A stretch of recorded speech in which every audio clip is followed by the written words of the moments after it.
Alam nyo ba na kapag napaghandaan nyo ang Christmas season, kapag ready ang business nyo for the holidays, kayang-kaya niyang punuan yung isang buong taon mo next year? Kaya ganun ka-importante na ready yung business mo kasi isang beses lang mangyayari ang Pasko.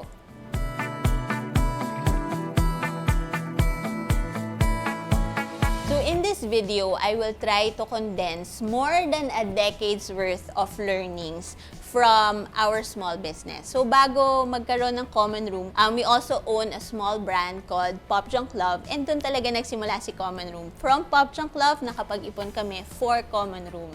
And alam nyo ba kung ba't nagkaroon ng Common Room? Dahil napaghahandaan namin ang Christmas season at nakapag-ipon kami at nakapag-ipon para mapundar yung Common Room. So, along the way, doon namin na-realize kung gaano kahalaga talaga ng holiday season. Every year, mas gumagaling kami sa paghahanda for the holidays, mas lumalaki yung savings namin, and eventually, from just 5,000 pesos sa Pop Junk Love, nakapag-ipon na kami at napatayo namin ang Common Room.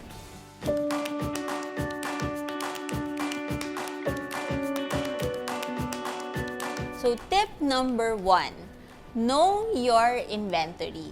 So, basically, ito talaga ang magiging foundation ng lahat ng tips natin moving forward. Kasi ibig sabihin, kailangan alam mo yung information ng business mo.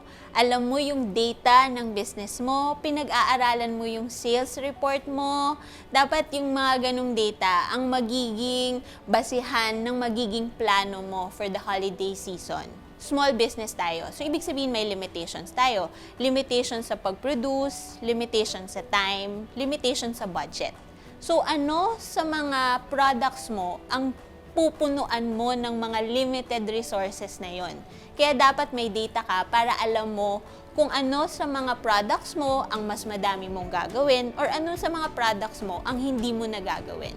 Kayo yun talaga yung pinaka magiging basihan ng plano mo for the holiday season. Know your data.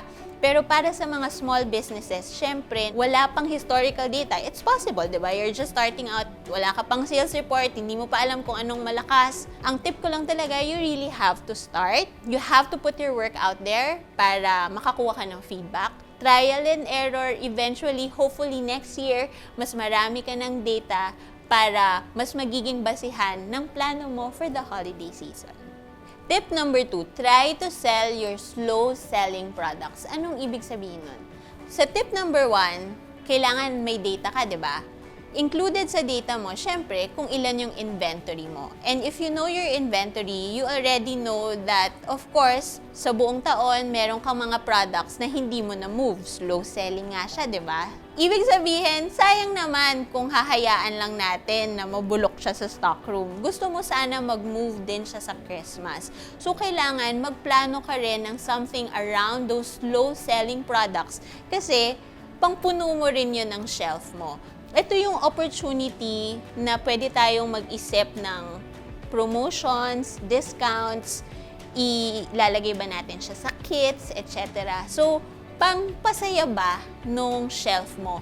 Kasi tandaan mo pag Christmas, people are also looking for good deals. Hindi lang sila naghahanap ng mga magagandang product. Naghahanap din sila ng murang item. Naghahanap din sila ng special items. And by doing something with your slow-selling products, it becomes special ulit, diba? Nabibigyan siya ulit ng importance para sa market na yun yung hinahanap. For example, maraming nilalabas na new designs, si Design Hatch. So, ang dami-dami niya talagang old inventory and old designs. So, what she does is she creates bundles. Like, for example, 3 notebooks for the price of 2 na bundles, ganyan. So, di ba, parang kung nakita mo yon, tas naka-ribbon pa sila, pag nakita mo siya sa store, ang maiisip mo agad, uy, pang-gift. Uy, 3 na agad mabibigay ko sa office mates ko. So, yun yung importance na meron ka rin ganun. Kasi it also creates excitement around your shelf space, around your table space kung nasa bazaar ka man. Kaya, huwag kayong malungkot kung marami pa kayong inventory of old items. Because definitely, it's something that you can still use to promote your brand, to push your old items during the holiday season. Tip number 3. create Christmas-themed products. Important siya kasi parang marketing-wise, may bago silang nakikita. Kumbaga na-excite sila na nagpo-promote ka for Christmas. Di mo lang pinopromote yung old items mo. You're promoting something new. And if you're going to ask me, gaano kadami? Kasi seasonal yun. Pagtapos ng Christmas, wala nang bibili. Sayang naman yung stocks. They produce sparingly lang. Just use it. Just have a collection that's enough to give excitement sa brand mo. Think of it more of as a marketing tool for you. Kung may Christmas theme ka, napapaisip sila, napupunta ba yung Christmas spirit or yung excitement?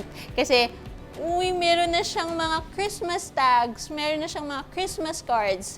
And the fact that alam nilang limited yon, nagkakaroon din ng urgency for them to buy kasi mauubusan sila. So, I think for me, yun yung importance of creating something for Christmas. Wala namang pressure to create. It's more on, for me, a marketing tool to give excitement again for your brand. Kasi kung paulit-ulit lang yung ipoproduce mo and paulit-ulit lang yung ipapakita mo sa page mo, syempre, mapapagod rin sila and they won't look forward to going to your bazaars, etc. if you don't have something new to offer. Tip number 4. Know where to sell. Okay. So, ngayon, naglalabasan na lahat ng ang mga tao. Ang dami na namang art fairs, ang dami na namang bazaars na pwedeng salihan, ang daming mga partner stores na pwede mong salihan, o baka kasama ka na sa mga consignment stores, ganyan. So, kasama na sila sa mga pupunuan mo for the holidays. Pero, hindi lahat yon dapat mong salihan unless kaya mo silang punuan lahat. Diba? Kumbaga, base pa rin sa data mo, gaano kadami ba ang kaya mong i-produce? Ilan lang ba ang consignment stores na malalagyan mo nun or ilang bazaars ang malalagyan mo nun? Ano sa mga yon ang malakas ka? Kasi bakit mo pa kukunin yung stocks mo sa pinakamalakas mong store at ilalagay sa mahinang bazaar or sa ibang bazaar na paggagastusan mo pa ng bazaar fee kung sa isang store mauubos naman siya. So, kumbaga, mas malaki yung gastos mo pag sobrang dami mong sinalihan pero hindi ka naman nag-stock up ng tama sa lahat. So, you have to choose your battles.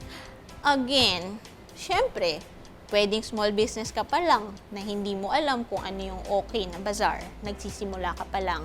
Doon pa rin talaga tayo sa trial and error. Kailangan mo talagang mag-try para malaman. Tip number 5, plan early.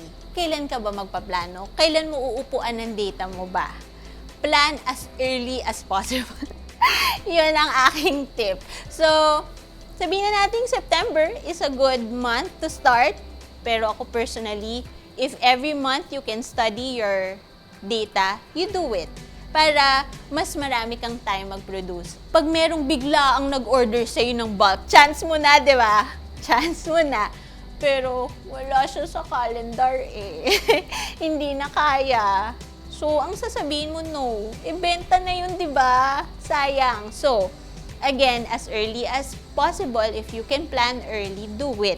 That's your chance to do tip 1 to 4 properly.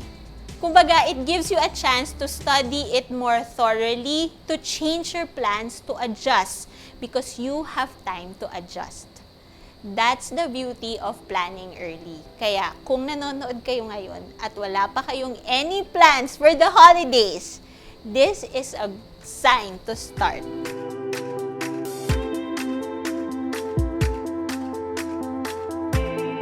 If you're a small business owner na nagsisimula pa lang and wala pa masyadong data na pagbabasihan for your preparation for the holiday season, my tip for you is to really just start, go out there and try things. If you reach the end of this episode, thank you so much. I hope you found the tips helpful. And if you like videos like this, leave a comment below para mas marami kaming mga ganitong episodes na ilalabas for you. Regardless of whether 100% kang makaprepare, this is still the best time for your small business. So I hope you look forward to it with hope and excitement. Thank you for watching, and I hope you can support us. You can visit us in stores. Baka gusto nyo lang mag-investigate, mag-aral sa mga ibang businesses kung paano nila ginagawa. Feel free to visit us in our branches in Power Plant Mall, UP Town Center, Alabang Town Center, and Ayala Malls, Manila Bay. Thank you. Bye.